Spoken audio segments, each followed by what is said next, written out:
ఏమైపోతుంది అంటే అది నువ్వు మోటివేషన్ ఇస్తావు అంటే people wait for a chance to criticize అనిపిస్తుంది. You are motivating people but what are you doing. ఇప్పుడు మనము చిన్నపిల్లలకు ఒక సలహా ఇస్తాం and it might not be suitable to us. నాకు అది సూటబుల్ కాకపోవచ్చు at my age. If I'm talking to a person who is 15 years old, if I tell him like అరే ఈ ఏజ్లో కొంచెం మంచిగా చదువుకోవాలి, ఈ ఏజ్లో కరెక్ట్ ఉండాలి, అది 25 years ఏజ్ అనుకో 30 years ఏజ్ అనుకో అది వర్తించదు అది.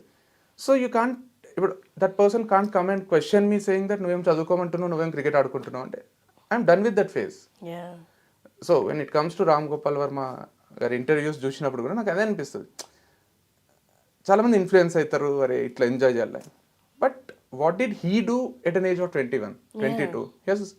He has been a director. అరే శివ సినిమా తీసిండు అంటే ఎంత స్ట్రగుల్. ఇప్పుడు ఏం ఎంజాయ్ చేస్తున్నాడో అది అప్పుడు చేసి ఉంటాడు కదా.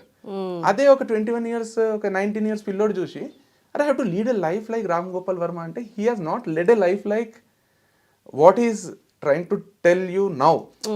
నాకు ఒక దగ్గర అడిగిండ్రు నాగార్జున యూనివర్సిటీలో ఇక్కడ రామ్ గోపాల్ వర్మ ఎంజాయ్ చేయండి, చదువులో దేమొద్దు, చిల్ చేయండి అని చెప్పిండట. అందరూ ఎగ్జైట్ అయ్యి విజిల్స్ వేసిండ్రు. రామ్ గోపాల్ వర్మ సమాజానికి ఏం చెప్తున్నాడు అని నాకు ఒక ఇంటర్వ్యూర్ అడిగి నేనన్నా రామ్ గోపాల్ చెప్తున్నాడు కరెక్టే, మనం ఆలోచించాలి కదా. అవును రామ్ గోపాల్ వర్మ ఏజ్ వచ్చినప్పుడు కరెక్టే మీరు అన్నట్టు చేయండి. ఆయన ఎంత స్ట్రగుల్ అయ్యి ఎంత గోల్ ఓరియంటెడ్ ఉండి ఆయన ఎంతమందిని కన్విన్స్ చేసి అక్కడ అమితాబ్ బచ్చన్తో సినిమాలు తీసిండు, అమీర్ ఖాన్తో తీసిండు, నాగార్జునతో తీసిండు, వెంకటేష్తో తీసిండు, శ్రీదేవితో తీసిండు.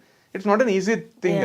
అంటే he might be so focused, అంతా చేసి అంత సక్సెస్ అయిపోయి మొత్తం పాన్ ఇండియా అని ఇప్పుడు అంటున్నాం. కానీ ఆయన అప్పుడే ఒక తెలుగోడు పోయి అక్కడ సర్కార్ రాజు రంగీలా తీస్తుంటే అందరికి ఏం జరుగుతుందో అర్థం కాదు.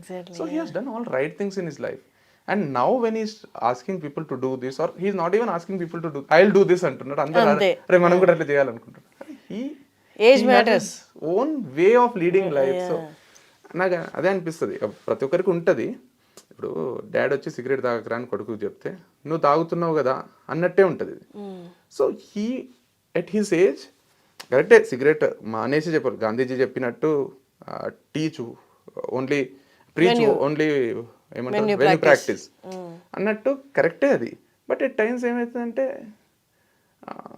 జెండర్ డిఫరెన్సెస్ ఉంటాయి, ఏజ్ డిఫరెన్సెస్ ఉంటాయి, అండ్ యూ కాంట్ సెటిల్ అయిన తర్వాత యూ క్యాన్ అని కాదు, but at least maturity or you know what is right, what is wrong.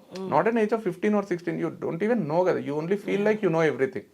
But ఆనెస్ట్గా ఆ ఏజ్లో మనం కూడా తిరిగి చూసుకుంటే అప్పుడు